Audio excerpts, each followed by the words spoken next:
Hi hello welcome to వింతలు విచిత్రాలు. ప్రపంచంలో జరిగిన కొన్ని వింతలు విచిత్రాల గురించి ఈ రోజు మనం చర్చించుకుందాం.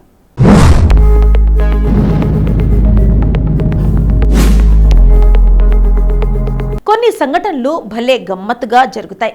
ఆఖరికి ప్రకృతి కూడా మనమంతా ఒకటే అని చెప్పేలా ఘటనలు సృష్టిస్తుంది. ఒక తొలకరి జల్లుతో ఎలా మత సామరస్యానికి పీట వేసిందో తెలిస్తే ఆశ్చర్యపోతారు. ఆ వరుణుడే సాక్షిగా రెండో వేర్వేరు మతాలకు చెందిన జంటలను ఒక వేదికపైనే పెళ్లి చేసుకునేలా చేశాడు. ఈ ఘటన పూణేలోని వాన్వరిలో చోటు చేసుకుంది. అసలు ఏం జరిగిందంటే, పూణేలోని వాన్వరిలోని మంగళవారం సాయంత్రం ఒక హాల్లో ముస్లిం పెళ్లి జరుగుతుండగా అక్కడకు సమీపంలోని మైదానంలో హిందూ జంట పెళ్లి తంతు జరుగుతోంది. ఇంతలో వర్షం పడటంతో వారి వివాహానికి ఆటంకం ఏర్పడింది. సరిగ్గా ఆ హిందూ జంట సాయంత్రం 6:56 అలంకరణ లాన్స్ లో వివాహం చేసుకోవాల్సి ఉంది. ముహూర్తం మించిపోతుంది. వర్షం ఆగేటట్టు లేదు.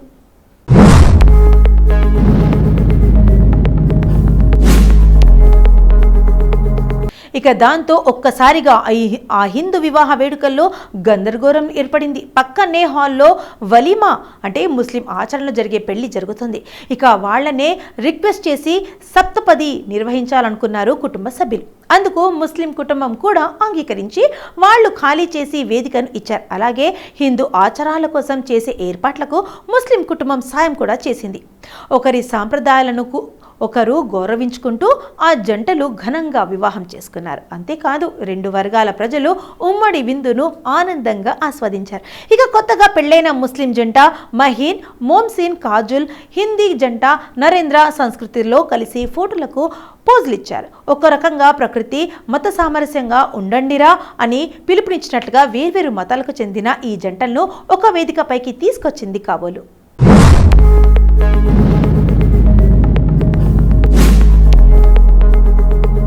కొన్నింటికి ప్రకృతి సహజ సిద్ధంగా చక్కటి ఆకృతిని ఏర్పరుస్తుంది. చూస్తే కళ్ళు తిప్పుకోలేనంత అందంగా ఉంటాయి. అలాంటి సుందరమైన క్రికెట్ స్టేడియం ఒకటి నెట్టింట తెగ వైరల్ అవుతుంది. పైగా దీన్ని నెటిజన్లు ప్రకృతి దాచిన క్రికెట్ మైదానంగా అభివర్ణిస్తున్నారు కూడా. అది ఎక్కడ ఉందంటే కేరళలోని త్రిస్పూర్ జిల్లాలో వరందస్పర్లలో ఉంది. దీన్ని పాలపిల్లి క్రికెట్ మైదానం అంటారు. సాధారణంగా స్టేడియంలు పచ్చిక బయళ్లకు దూరంగా ఉంటాయి. కానీ ఇది ప్రకృతిలో అల్లుకుపోయినట్లుగా రహస్యంగా ఉంది. ప్రకృతి అందాలకు నెలవైన కేరళను తరచుగా దేవుణ్ణి స్వంత దేశంగా వర్ణిస్తారు కవులు.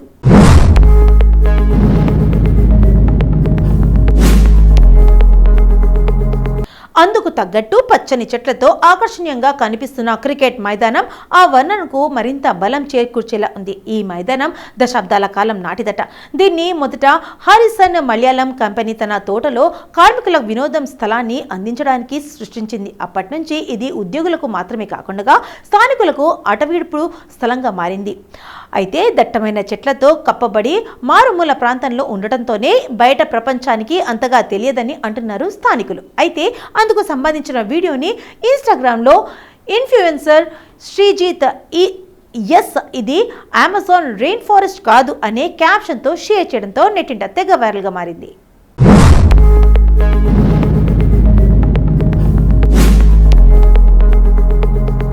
కలలను సాకారం చేసుకోవాలంటే కలలు కంటూ కూర్చుంటే సరిపోదు.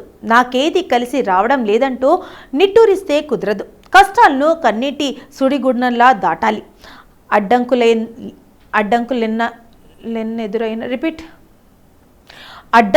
ఎన్ని ఎదురైనా ఛేదించాలి. అవరోధాలను అధిగమించాలి. ఆలోచనలకు పదును పెట్టాలి. అదే విజయానికి బాటలు వేస్తుంది. ఆటో డ్రైవర్ నుండి 800 కోట్ల వ్యాపారవేత్త వరకు ఎదిగిన సత్యశంకర్ స్ఫూర్తిదాయక కథ గురించి తెలిస్తే ఇలాంటి వారికైనా ఉత్సాహ రాక మానదు. దృఢ సంకల్పం, అంకితభావం ఉంటే అత్యంత అసాధారణమైన కళలను కూడా నిజం చేసుకోవచ్చు అనడానికి ఒక చక్కని ఉదాహరణ.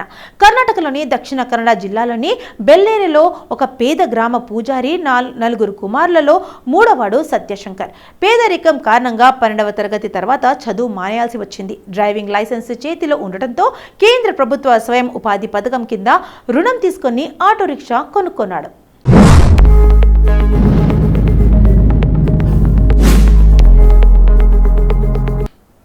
ఆటో రిక్షా డ్రైవర్గా టేక్ సిటీ ఉత్సాహం సత్యాన్ని కూడా ఆవరించిందో ఏమో గానీ వ్యాపారవేత్తగా మారాలన్న ఆలోచనకు మరింత పదును పెరిగింది. 1980లలో ఆటో రిక్షా డ్రైవర్గా బెంగళూరులోని ట్రాఫిక్ సాగరంలో మునిగి తేలుతూ వీధుల్లో పయనించేవాడు. కష్టపడి ఆటో అప్పు తీర్చేశాడు. దాన్ని అమ్మి అంబాసిడర్ కారు కొన్నాడు. ఈ ఉత్సాహంతో జీవితాన్ని మెరుగుపరుచుకోవాలనే కళ సాకారం వైపు అడుగులు వేశాడు. తర్వాత కొన్ని రోజులు ఆటోమోటివ్స్ గ్యారేజ్ వ్యాపారంలోకి ప్రవేశించి టైర్లు అమ్మడం ప్రారంభించాడు. ఆటోమొబైల్ దుకాణాన్ని నడుపుతున్నప్పుడు అతను ఫైనాన్స్ నిర్వాహకులు సూక్ష్మ నైపుణ్యాలను నేర్చుకున్నాడు. కస్టమర్లు విడి భాగాలను అప్పు కింద కొనుగోలు చేసి తర్వాత వాయిదాల్లో చెల్లించేవారు. అతను ఆ అనుభవాల్ని ఉపయోగించి ఆటోమొబైల్ ఫైనాన్స్ కంపెనీని ప్రారంభించాడు. 1994లో అతను ప్రవీణ్ క్యాపిటల్ను ప్రారంభించారు. తక్కువ వడ్డీకి డబ్బు అప్పుగా ఇచ్చాడు.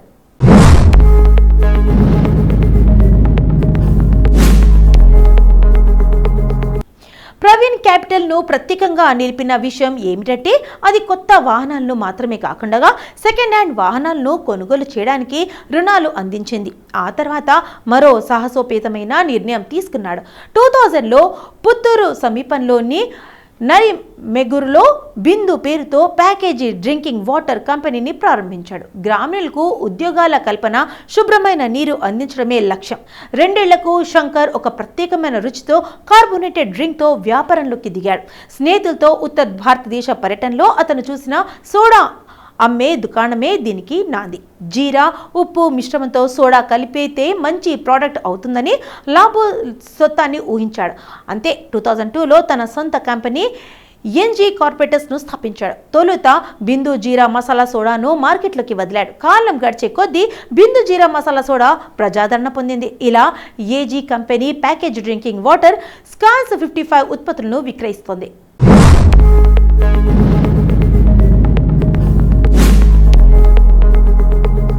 బెంగళూరు దాటి కర్ణాటక అంతకు మించి వినియోగదారులను ఆకర్షించింది.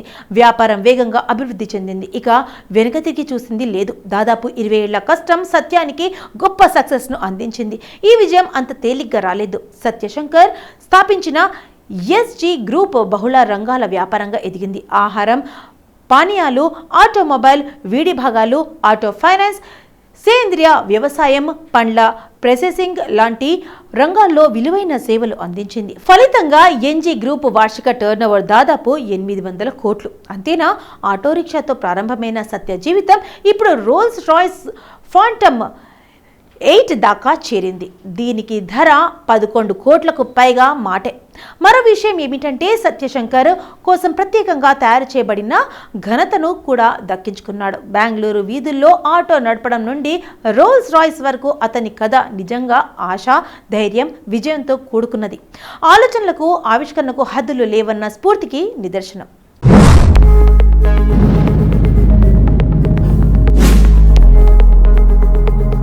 సోసుస్వ్లీ ఒక అద్భుతమైన పర్యాటక ప్రదేశం. ఇది సిమిబియా ఎడారిలో ఉన్న మైదానం. దాని చుట్టూ ఎత్తైన ఎర్రని ఇసుక, బంకమట్టితో కూడిన మట్టి తిన్నెలు ఇట్టే ఆకట్టుకుంటున్నాయి.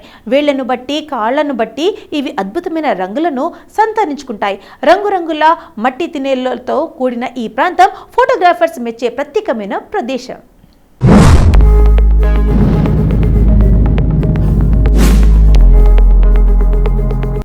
ఇక్కడ డ్యూన్ 45 అనే మట్టి తినే ప్రధాన ఆకర్షణగా నిలుస్తుంది. సందర్శకులు దీన్ని పైకెక్కి చుట్టుపక్కల విశాలమైన ప్రకృతి దృశ్యాలను ఆస్వాదిస్తుంటారు. ఇక్కడ మరో ముఖ్యమైన చోటు ఏంటంటే డెడ్ వ్లీ అనే ప్రదేశం. ఇక్కడ 100 సంవత్సరాల నాటి చనిపోయిన కేమల్ థోన్ చెట్లు తెల్లటి బంకమట్టి నేలపై నెట్టురుగా నిలబడి ఉంటాయి. అవి ఒక అద్భుతమైన దృశ్యాన్నిస్తాయి.